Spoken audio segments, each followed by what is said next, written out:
Welcome to the Short Term Show, the show about short-term rentals and long-term wealth, with real property owners hosting real properties who are crushing it in the vacation and short-term rental space. And here's your host, Avery Carl.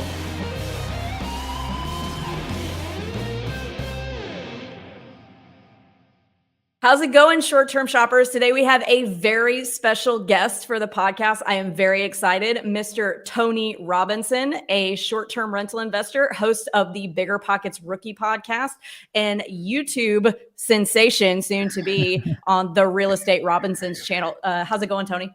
Avery, it is going great. I'm super excited to be here and excited to share my story with your listeners. I am very excited for them to hear it. So to start off, can you just kind of tell us a little bit about yourself, how you got into real estate investing, that whole thing? Yeah, absolutely. I'm one of the weird kids growing up that read Rich Dad, Poor Dad when I was, like in junior high or something around there. My dad was the one that introduced me into real estate investing to begin with. He had set up a wholesale business pretty much in Detroit, in Michigan. And we lived in California, so he was kind of doing it remotely, traveling out there a lot. And he did this full time for about 5 years. 2008 happened, and his business, like many others, didn't make it through the recession. And one of the things that he told me was that one of his biggest regrets was that of all those properties that he wholesaled, he didn't keep any for himself. And had he just kept like a small portion, he probably would have still been in business for himself post recession. So, that lesson stuck with me a lot. And I knew that as soon as I had the capital to get started, I would become a real estate investor myself. I got my first long-term rental back in 2019 in Louisiana. Bought 4 long-term rentals, and then I transitioned over to short-term rentals in 2020. And we've purchased now 8 short-term rentals in the last 8 months. We've got another 5 under contract right now as well. So we've been full steam ahead ever since. That's awesome that you had that that experience of seeing someone who does not hold properties and then realizing, oh, the wealth building comes from actually holding the properties, not selling them. Absolutely. Right. I mean, being a wholesaler, being a flipper, those are great ways to produce big chunks of income. But the minute you stop doing those things is the minute you stop receiving the revenue. But when you hold real estate long term, you get the cash flow, you get the appreciation, you get all the other benefits of being an actual investor. That's kind of how I feel about the arbitrage model. It's kind of like, yes, you're buying and selling, or your dad was buying and selling. Arbitrage, you're not actually owning the property, although you're running it like a short-term rental, but you're creating a job for yourself. You're creating some cash flow, but you're not actually building the wealth. Mm-hmm. Yeah. There's a lot of debate, and like you said, I think arbitrage is a great way for people that maybe have minimal capital to get started in the short-term rental space and build up that capital. But, I'm also a real estate investor, and I want to make sure I'm taking advantage of the basic benefits of real estate investing. And to me, that's long-term appreciation, and just really having control over the asset as well. Awesome. So do you still have your long-term rentals, or have you sold those off? We've sold all but one, and we are desperately trying to sell that last one. It's in a flood zone, and our flood insurance premium went like way up this year. So it's not as attractive of an investment as it was a year before, but we're trying to offload all of them. Just haven't successfully done it yet. Awesome. So tell me what markets your short-term rentals are in. Let's hear about that. Yeah, so we're in 2 markets right now. We've got 2 active listings in the Smoky Mountains, and then we've got now 6 active listings in Joshua Tree, California. So the Joshua Tree really interests me specifically because as an agent in 4 other states, there's a lot of you Californians coming in to buy with us, and owning something in California doing the reverse scares me a little bit. So I hear a lot about Joshua Tree. I see all your posts. Your properties look awesome, and it seems like it's a good investment. But can you kind of compare and contrast owning property in California and then owning it in Tennessee? And is that any more difficult, or is that a limiting belief of mine? So I'll answer the first question first about difficulty, and then I'll kind of compare and contrast. The difficulty, it's not any more difficult to own in Joshua Tree than it is to own in the Smoky Mountains. A lot of people think that California is this terrible place to invest in, but I think it depends on the strategy. If I were to try and do traditional long-term rental investing with single-family houses in California, I think that would be a very difficult investment to make sense. If I wanted to flip in California, there's a bunch of people flipping in California making a ton of money. So it's very similar for short-term rentals in that this is a strategy that works really well in an expensive market like California. So it hasn't been any more difficult. Now, there are definitely differences between investing in Joshua Tree and investing in the Smoky Mountains. One of the biggest things that we see is that in the Smoky Mountains, we own larger properties, right? We've got 4-bedroom and a 5-bedroom that are active out there. In Joshua Tree, we've got 4 units that are 391 square feet. Right, 391 square feet, so much smaller properties, and just that's what you see a lot in that market. Is that there's very rare that you're going to find a 5-bedroom listing in Joshua Tree, or even a 4-bedroom. Like 3 bedrooms are kind of the max you typically see. So the size points are a lot different. The travel patterns are different between both markets as well. We see much larger booking lead times in the Smoky Mountains than we do in Joshua Tree. I think in the Smoky Mountains, we're at like 38, almost 40 days is our like booking lead time. In Joshua Tree, we're at like 22. So people tend to book a little bit more last minute in Joshua Tree as well. The gross revenues, I think, can be comparable. But right now we're seeing higher revenues for our properties in the Smoky Mountains than what we're seeing in Joshua Tree. Okay, cool. And your properties in Joshua Tree, what size are those? Since you said there's not really a lot of big ones out there. We've got 4 at 391 square feet. These are tiny homes or studios. We've got 1 600 square foot or 700 square foot studio as well. Then we've got a 2-bedroom, 1 bath. It's like 1,000 square feet. And then we just got under contract a 3-bedroom, 2-bath, like 1,400 square feet. So there's a bit of a range, but nothing nearly as big as what we see in Joshua Tree. And I guess one other thing that's really different about these markets too, Avery, is that, and you know this pretty well yourself, is that in the Smoky Mountains, the design and the aesthetic is very consistent from property to property. When people are going to a cabin in the Smoky Mountains, like they're not necessarily choosing their cabin based on how the furnishings and things like that, right? Like there's a very consistent kind of known image that people look for in the Smoky Mountains. Whereas in Joshua Tree, people care a little bit more about like that Instagrammable moments. People want to be able to take pictures in your property and post it on their social and get a lot of likes. So we have to curate the experiences a little bit more closely in Joshua Tree than we have to do in the Smoky Mountains. I hear that a lot. I get a lot of investors who maybe bought something in a metro market where you do really, if you're buying a short-term rental in a metro market, you really do have to set yourself apart and be really cool. So, that you're not just, some brick ranch house in the middle of a neighborhood that people can rent sometimes. You really do have to make it an experience. And they a lot of times have trouble jumping over to a more traditional, mature vacation rental market that's been around for a long time, that has these kind of almost standardized aesthetics, not just the Smokies, like the beach houses in Florida. A lot of them are, the colors are pretty consistent. There's a lot of white shiplap, a lot of light blue colors. So you really do have to tailor your design or not design, as it were, in the Smokies, that you don't have to go nuts in some markets, whereas some you do really have to set yourself apart. So that's interesting that you have a little bit of both.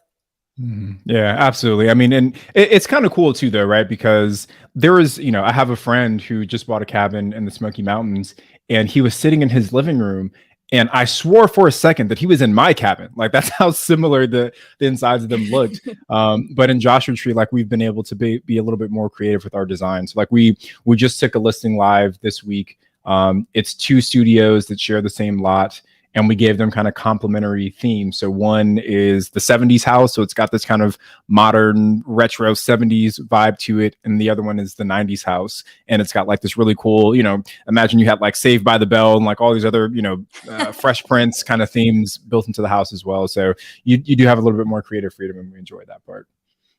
That's amazing. A Saved by the Bell house. I love it. Well, so you've bought a lot of these in the past year and a half. What are you doing for financing?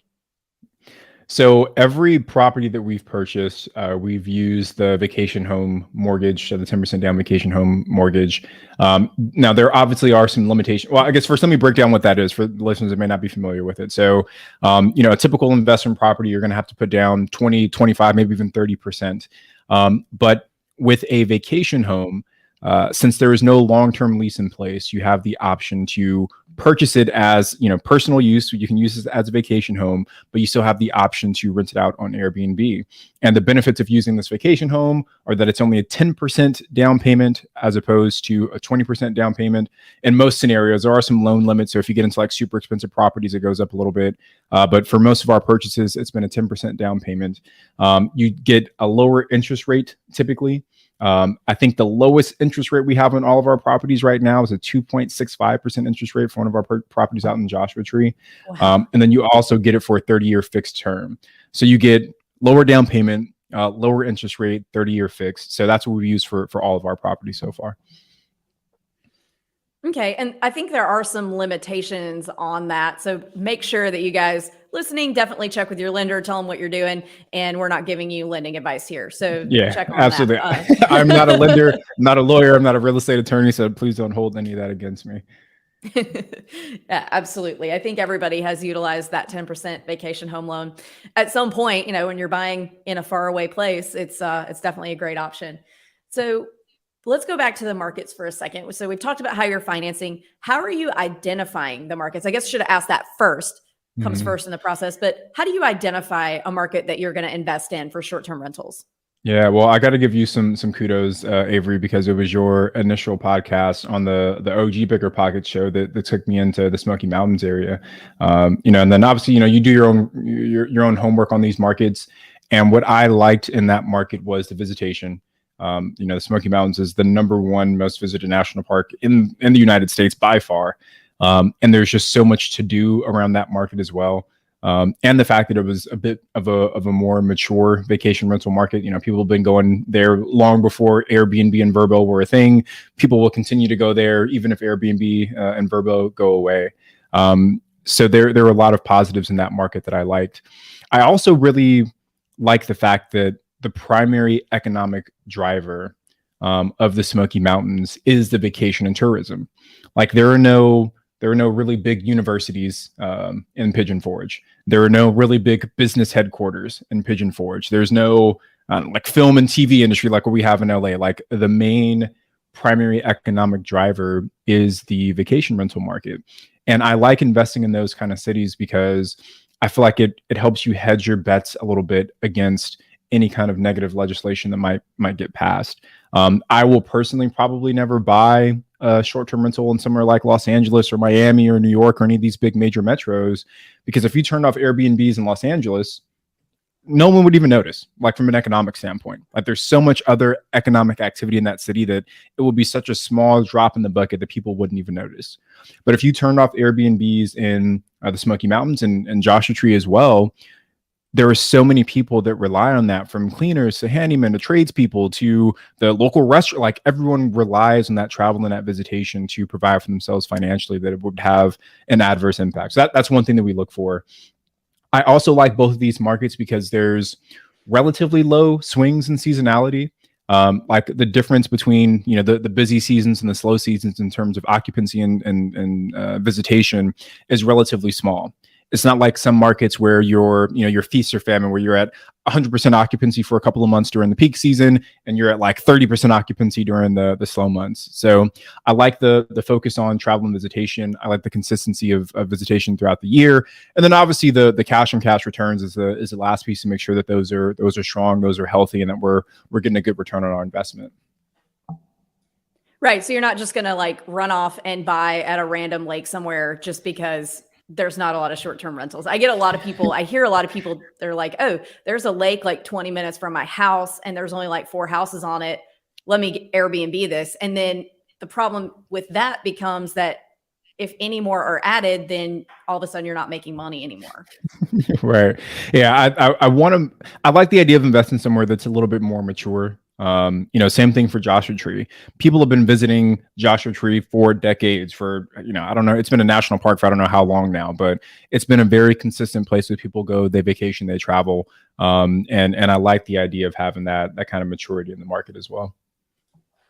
So one thing that I hear a lot of investors ask or getting passed around on the internet, things like that they look for or that they analyze when they're looking at a short-term rental investment is they want to know what it's going to make if something crazy happens and they have to convert it to a long-term rental. And in the markets that I invest in, sounds like you and I have a very similar criteria for the markets that we invest in for short-term rentals.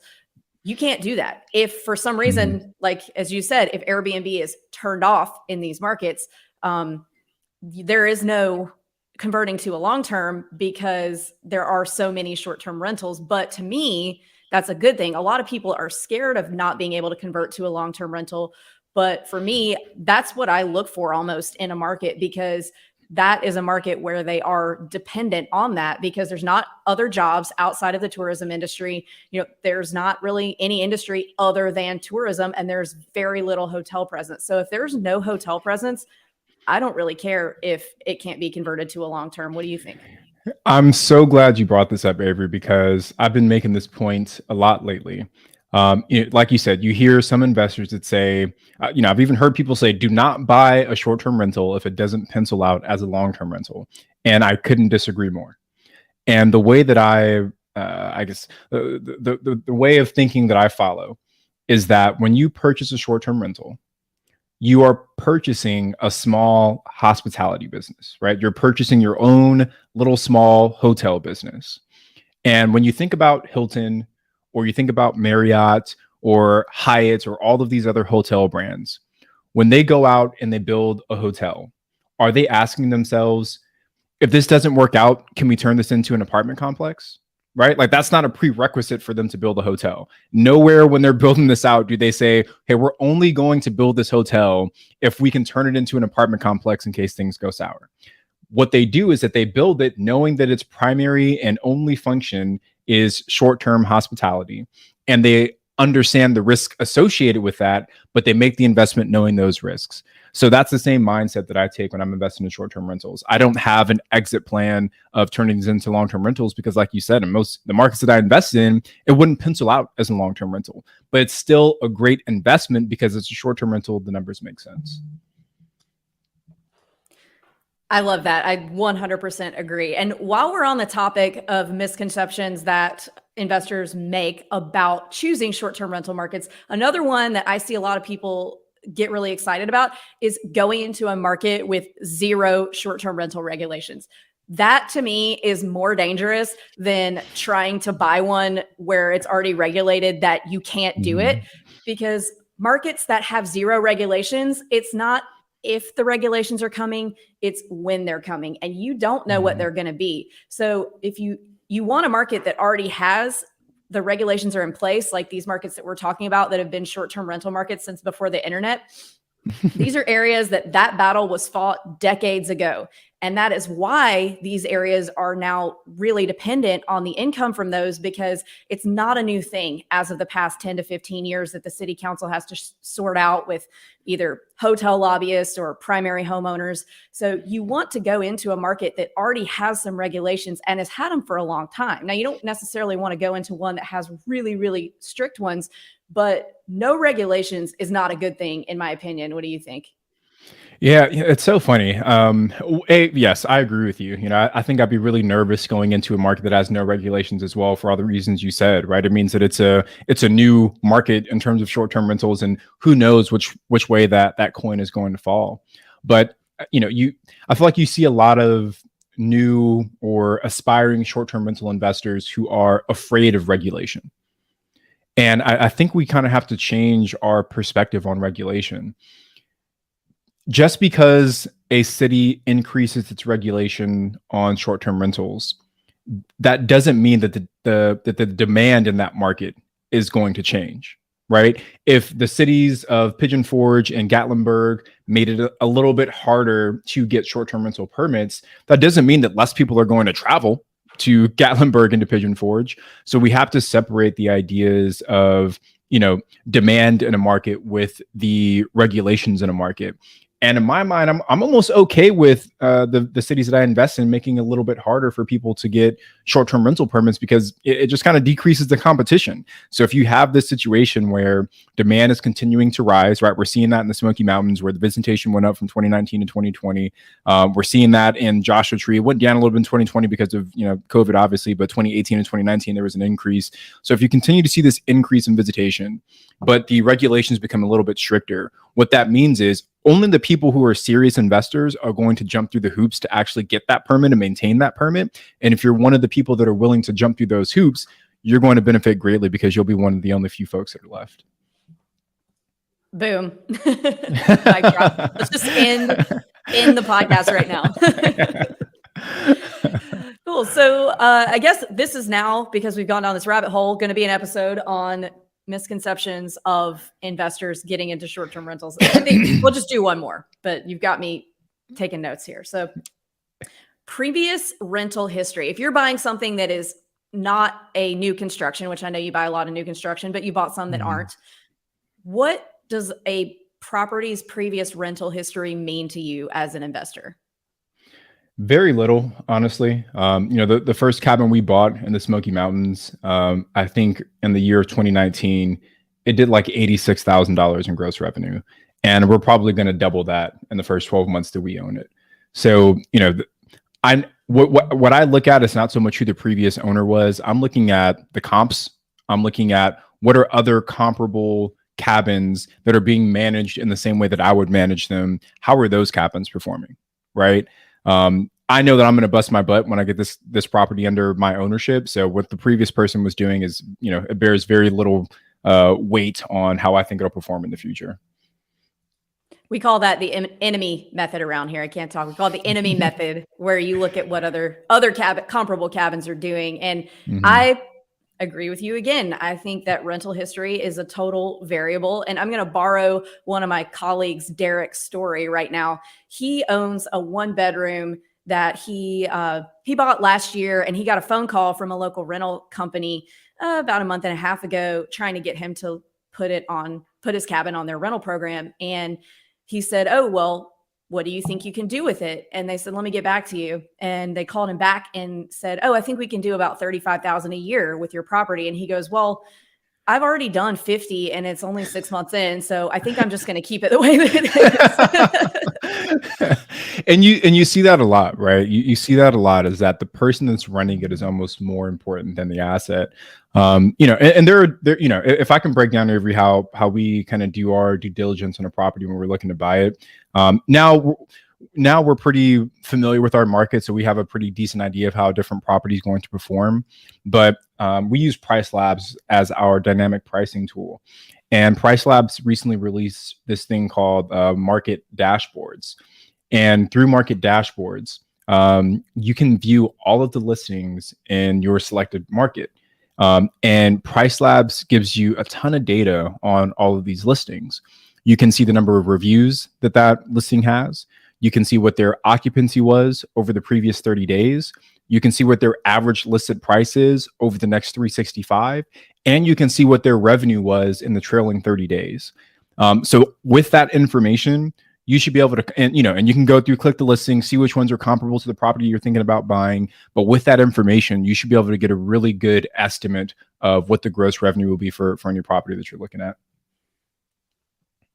That's really interesting. We use Price Labs. I didn't even know that they had that feature. I'm going to go look at that right after we get off this call. It's new. They just rolled it out, I think, like maybe 3 months ago. So right after the turn of the year, they released this market dashboard feature, and it's been there's so much information over there. It can be overwhelming, but one of the really cool things you can do is create custom comp sets through their market dashboard.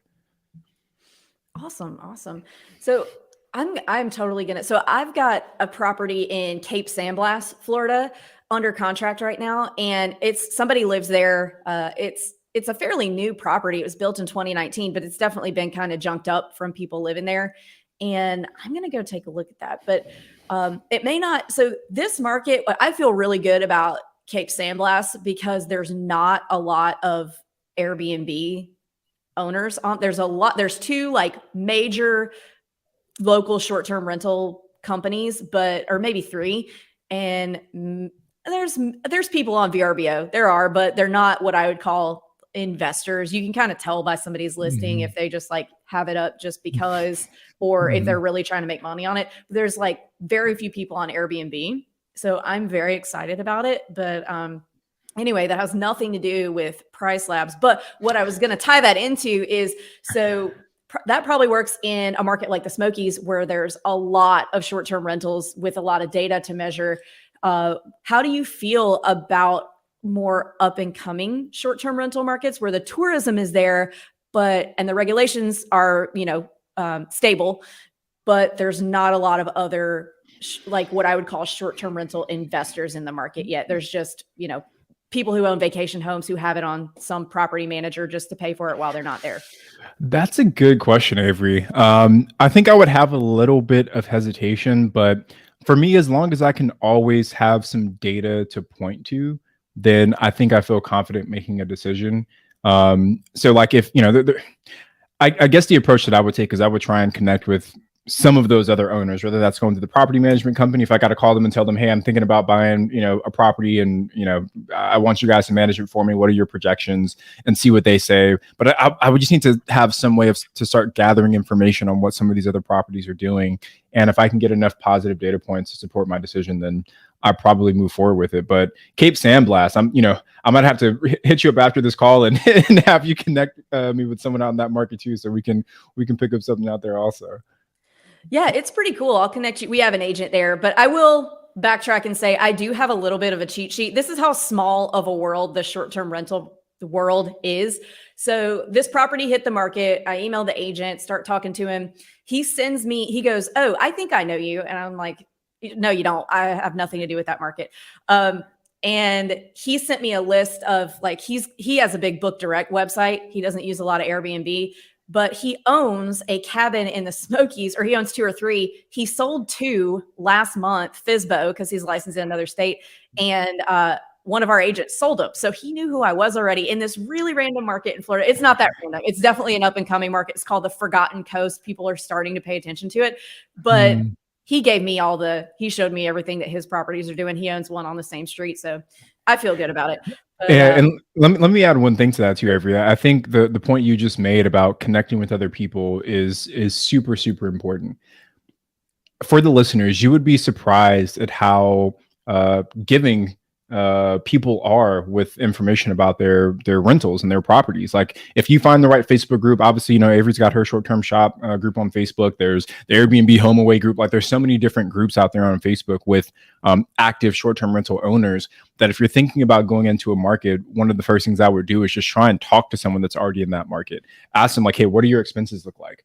Right? Like how much are you paying in cleaning fees? Like, and they'll give you all that information. I've yet to find someone that's been stingy with sharing that kind of knowledge. I found that to be true also, actually, across all real estate investing asset classes, not just short-term rentals, is that most people are really willing to share and help you. I mean, they're not going to do any work for you, but they are willing to share what they've done. It's your job to do your own push-ups, of course, but they have been super helpful. Whereas many other industries, like the real estate sales side, like real estate agents, you ask them for help and they're like, you're taking market share away from me. I'm not helping you. But there's really, with the real estate investor community, everybody really does seem to come from a place of abundance. And that's been really awesome because, I've only been an investor for about 5 years, and we couldn't have done it without the very first woman who answered my random husband, who is a random person on the internet, asking her for help. We couldn't have done it without her. And she probably has no idea. She's probably like that annoying guy who talked my ear off, but she took the time out of her day to tell him, oh yeah, I managed my cabin in the Smokies from Memphis, which is 9 hours, which gave us the confidence to go, oh yeah, we can do this. We can do this from Nashville, where we were at the time. So the real estate, kudos to the real estate investing community for really being cool to each other, being excellent to each other, to quote Bill and Ted. Yeah, I couldn't agree with you more. But you made a really important kind of distinction there, Avery, is that you said do your own push-ups. And I think that's so true, because sometimes I get people to reach out to me and it's just like, like all of these like really, really basic questions where if they just did like a little bit of research, they probably could have figured that out on their own. Like some people come to me and say, "Hey, what market should I invest in?" And it's like, how can I answer that question for you? A more specific question would be, "Hey, Tony, I'm looking at this specific market, and, in this specific zip code, I'm looking at this property size. How would you say that I should, estimate my gross revenue for this? Like be more like show that you're doing a little bit of work on your own before you go and just like dump these really big open-ended questions on other people."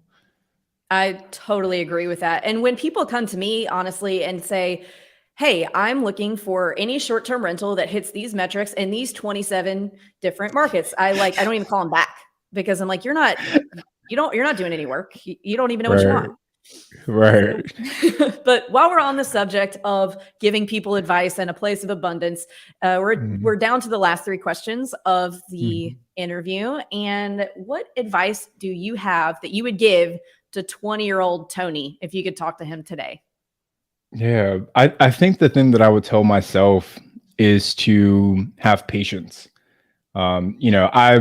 Like I said, I had the real estate bug early on in my life, and just the entrepreneurial bug, right? Like I was a kid that was in junior high selling like snacks to all the other kids out of my lockers. I had like a car washing business. I had I did all these different things growing up, and it was always in the chase of that that entrepreneurial success. And at times I found myself beating myself up at 20 years old because I wasn't a millionaire yet, and it's like, you got to have a little bit of patience to know that true mastery takes time, and becoming world class at something doesn't happen overnight. And that it's this day in and day out grind of doing the same thing over and over and over again that really builds mastery. So I think that's what I tell myself is to be patient, and just focus on the small steps to build that mastery. Very good advice. Very good advice. So kind of along the same lines, a little bit different question though. What advice do you have for a new investor who's looking to get into the market right now? Because market's kind of crazy. We all know it. What advice do you have for a newbie trying to do it now? I think, and this is kind of what I tell everyone who's looking to get started. I think the first thing is to understand your financial ability, right? Like how much do you have to go out and spend? What is your purchasing power? Once you've identified that part, that'll hopefully lead you into what markets your budget allows for, right? Maybe it's the Smoky Mountains, maybe it's Joshua Tree, maybe it's somewhere else, maybe it's Three Rivers, California, or maybe it's the Shenandoah Mountains in Virginia, right? Like know what your budget is, know what your purchasing power is, then go find a market that supports that budget. Once you found your market, start building relationships in that market as well, right? Talk to agents, talk to other short-term rental owners in that market. Start building your familiarity with that market and what it has to offer, and then start putting in offers, right? There's like you said, things are very competitive right now. Some things are on market. If you got to get creative, go talk to a wholesaler, right? Maybe find an older beat up property that needs a little bit of work that you can refinance and maybe pull all of your capital out. So it starts with the financing, then your market, and then you got to focus on getting the deals put in. I think those are probably the three hardest steps. And learning how to run the Airbnb when it happens, that's something that's people can worry about after they get the deal closed. I agree. That's a different ball of wax. Yeah. All right, last question. What is your favorite book, or a book that has significantly impacted your mindset? Yeah, I gotta give a couple here because I do have like some foundational books that changed my life. Obviously, Rich Dad Poor Dad. I think anyone, and I'm sure most people listen to this podcast have already read it, but Rich Dad Poor Dad is a big mindset book. A book that I've recently read is called Profit First, and I think you and Luke are big proponents of this book also. I read that book maybe 3 months ago now, and that's been like an absolute game changer for me. It's just about really making sure you have the right financial systems in place for your business. I use like the digital envelope system in my personal finances, but for whatever reason, I never thought to use it in my business finances. So that's been huge. The E-Myth Revisited by Michael Gerber is another huge book. We're in the process right now of starting to build out our team, both the people here domestically and some VAs overseas. So that book has been big for us, and just making sure that we're very clear on what our org chart looks like, what duties and responsibilities are, what each person is accountable to completing. So the E-Myth Revisited by Michael Gerber is a big one. And then one other one that has almost nothing to do with business, but it's just like a great relationship book. It's the 5 love languages. And, you know, it's primarily focused on like, you know, husband and wife, significant other, but there are lessons in that book that translate to every like relationship you have with someone else. So the 5 love languages, huge book for me on the personal side as well. So sorry, you said 1. I think I gave you like 4. No, that's great because everybody loves a good book recommendation. So Yeah. any book, you know, more is better. So I love that. I love email. I just recently, I would say in the past 6 months, got out of the pie lady role in my own business. And Yeah. it's been a good thing. Yeah. And it's easy to get, you know, stuck in that trap. And, you know, we think that, you know, you become an entrepreneur, you build your own business, not just for the financial freedom, but for the time freedom as well. And sometimes it's so easy to just keep building that, you know, you look up and now you've built this thing that's more time consuming than any W-2 job that you ever had. So it's nice to kind of have that reminder that even as you scale, you want to start putting the systems in place to give the business, or to make sure the business is giving you what you actually want from it, which is both financial freedom and time freedom. Exactly. And that is so important. Otherwise, you're just going to drive yourself crazy and burn yourself out and then not have anything to build anyway. So. Right. Awesome. Well, Tony, thank you so much for your time. Really enjoyed our interview. A lot of great content here. And how can our listeners find you online? Yeah, absolutely. So I'm in a few places. So obviously the Bigger Pockets Real Estate Rookie podcast, we put out new episodes every Wednesday and Saturday. So you guys can connect with me there.